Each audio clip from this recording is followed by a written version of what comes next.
투자 액티브 패시브 시간입니다. 한 주간에 있었던 내용들 정리해보면서 포트도 함께 확인해 보도록 할게요. 오늘은 하나금융투자 홍준만 FA와 함께 하도록 하겠습니다. 안녕하십니까? 네, 안녕하세요. 하나금융투자 홍준만 FA입니다. 네, 일주일 내용들 좀 정리를 해보도록 하죠. 네, 오늘도 중국부터 좀 이야기 드릴 텐데요. 어제 9일 중국 증시는 도널드 트럼프 미국 대통령의 방중에 따른 기대감과 10월 물가지표 호조의 상승에 0.36% 오른 3,427.79의 거래를 마쳤습니다. 어제 중국장은 하락 출발했지만 바로 상승세로 돌아섰는데요. 바로 개장 직후 발표된 중국의 10월 물가지표가 호조를 보였기 때문입니다.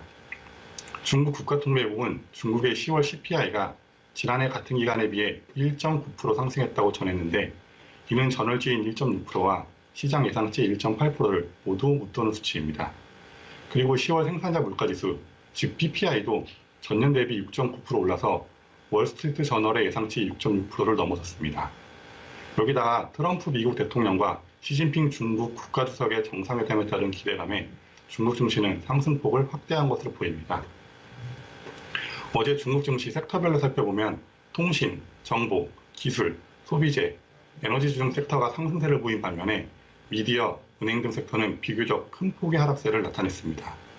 특히 360 우회상장 테마주가 양분화되는 모습을 보인 가운데 네트워크 보안 관련주들이 전반적으로 강세를 보였고 원자재 강세 영향으로 석탄 섹터가 상해뿐만 아니라 신천 증시의 상승을 견인했습니다. 그리고 현재 빠른 성장을 보이고 있는 리튬 배터리 섹터 부분이 투자자분들의 관심을 많이 받고 있는데요. 4분기 배터리 가격이 소폭 오르면서 배터리 기업이 장에서 두각을 드러낼 것으로 보이고 있고 또 제약산업에서는 전반적으로 이익 성장이 둔화되고 후속 정책의 불확실성에 우려가 되지만 종합적으로 산업의 성장세는 안정을 보이고 있으니 특히나 2017년 이래 상장사 실적 성장이 가속화 추세를 보이고 있어 이 부분도 좀 주목을 해볼 만합니다. 그럼 이어서 좀 미국으로 가보겠습니다. 오늘 새벽 미국 증시는 미국 세제 개편안 단행이 지연될 수 있다는 우려로 좀 하락을 했습니다. 다우존스는 0.43% 하락한 23,461.94포인트의 거래를 마쳤고 S&P 지수도 0.38% 내린 2,584.62에 마감했습니다. 미국 증시는 세제 개편안 단행 지연 우려에 기술주까지 내림세를 보이면서 전반적인 지수 하락세를 이끌었는데요.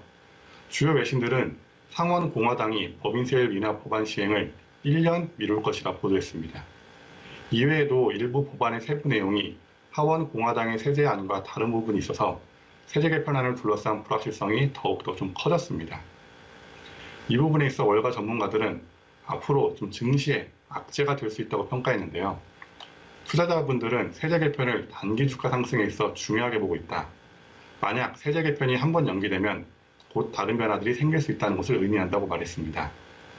그리고 법인세 변화가 얼마나 중요한 것인지 고려할 때 아직 미래의 불확실성이 많다. 오늘의 매도세는 너무 빠른 반응이다 라고 지적하기도 했습니다. 이어서 나스닥 지수도 살펴보겠습니다. 나스닥 지수 역시나 0.58% 하락한 6,250.05의 장을 마감했습니다. 세제 개편안 지연 소식 영향으로 특히나 기술주들이 많은 반응을 했는데요. 애플, 어도비 시스템즈, 넷플릭스, 아마존, 구글 등 기술주 전반이 하락 마감을 했습니다.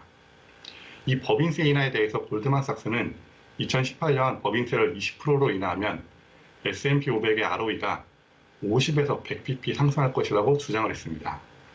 그러나 만약 법인세 인하가 단행되지 않으면 현재 S&P 500의 밸류에이션 부담이 가중될 수 있음을 이야기했는데요.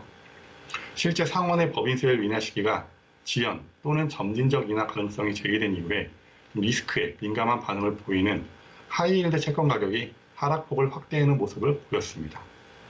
다만 이날 발표된 OECD 경기 선행지수가 여전히 안정적인 상승을 하고 있어 글로벌 경기가 양호하다는 점, 시장조사 팩트셋이 S&P 500 3분기 영업이익 성장률을 전년 대비 5.9% 증가하는 데 이어 4분기도 10.4%나 증가할 것이라고 발표한 점은 긍정적인 면으로 좀 보고 있습니다. 이를 감안하면 미국 법인세 인하 불확실성은 일시적인 차익 실현 매물출에 그칠 것으로 좀 기대가 되고 있기도 합니다. 확실히 세제 개편안 지연은 일시적으로 증시의 단기 흐름에 영향을 줄 수 있을 것 같은데요. 그러나 저희에게는 어찌 보면 변동성이 커지면서 기회가 올지도 모를 것 같습니다. 그 기회가 오면 저희가 또 따로 말씀드리도록 하겠습니다. 이어서 관심 가질 만한 이슈 간단히 말씀드릴 텐데요. 제가 어제 홍콩 증시에 외원그룹 상장 이야기 해드렸었죠. 요즘 텐센트가 지분을 보유한 중국 기업이 공모시장에서 크게 흥행을 하고 있습니다. 홍콩 시장에 상장된 외원그룹과 뉴욕 증시에 상장 예정 중인 중국 검색 엔진 기업 서브워우 이야기인데요. 파이낸셜 타임즈는 서브워우의 공모가가 희망 공모가의 상단에 책정됐다고 밝혔습니다. 공모가는 희망 공모가 밴드 11달러에서 13달러의 상단인 13달러로 결정이 됐는데요. 이에 따라 서브워우는 IPO를 통해 5억 8,500만 달러, 약 6,526억 원을 조달하게 되었습니다. 이는 초과 배정 옵션을 포함하지 않은 것으로 포함한다면 약 추가로 675만 달러, 75억 3천억 원을 추가 조달도 가능해지는 상황입니다. 서브워우의 뉴욕 증시 상장은 올해 들어 미국 증시에 상장하는 두 번째 주요 중국 기술업인데요. 앞으로 더 많은 중국 기업들이 뉴욕 증시에 상장하는 초석이 되지 않을까 생각이 되고 있습니다. 현재 서브워우의 지분 44%는 텐센트가 보유하고 있고 미국 시간으로 9일 뉴욕 증시에 상장을 합니다. 그리고 최근 투자자들의 가장 큰 관심을 받은 중국 상장 기업은 홍콩 증시에 상장한 외원그룹인데요. 텐센트가 62%의 지분을 보유하고 있는 전자책 기업이죠. 상장 과정에서 600배가 넘는 은착률을 기록했고 정말 엄청난 은착률인데 그뿐만 아니라 상장 직후에 주가는 약 2배 정도 급등을 했습니다. 최근 텐센트와 관련된 기업에 투자자분들의 관심이 폭발적으로 쏟아지고 있는데 텐센트가 지분을 보유한 다른 기업들도 한번 찾아서 살펴보시면 좋을 것 같습니다. 네, 이어서는 이제 개별 종목들 하나씩 말씀드리겠습니다. 우선 김미나 FA 종목인 스타벅스 살펴볼 텐데요. 어제 종가는 0.95% 하락한 57.36달러로 장을 마감했습니다. 지난 6월 주당 64달러를 기록한 후 10월까지 계속 하락하는 모습인데요. 8월에 주당 52.58달러로 최저점을 기록한 후 최근 11월 들어 빠르게 반등하는 모습입니다. 일단은 4분기 실적이 좀 실망스러웠습니다. 매출은 전년 동기 0.2% 빠졌고 EPS는 전년 동기 대비 10% 상승하는 모습을 보였는데요. 실망스러운 실적에도 불구하고 종목 보유하신 분들은 실적 발표 후에 주가가 상승하는 모습을 보셨을 겁니다. 일단 성장에 대한 기대감이 유효한 상황에서 실적을 제외한 다른 수치들이 좋은 모습을 보여주었기 때문인데 미국 시장에서는 허리케인의 영향과 레스토랑 체인 업체들의 전반적인 부진으로 좋은 모습을 보여주지 못했지만 중국의 경우에는 동일 매장 매출이 8% 증가했고 거래량도 7%나 증가하는 모습 보여줬습니다. 그리고 지금 스타벅스 성장의 열쇠로 볼 수 있는 모바일 주문 건수도 10%나 증가했습니다. 현지에서도 새로운 성장 동력인 중국 시장과 디지털 주문 결제 부분의 역량을 매우 높게 보고 있는데요. 현지 대형 은행들도 목표가를 하향 조정하긴 했으나 투자 의견 매수를 여전히 유진을 하고 있는 상황입니다. 거기에 주주 환원 계획과 자사주 매입 등에 대해 높게 평가하고 있고 중국 시장에 대한 기대감은 여전한 것으로 지켜보고 있습니다.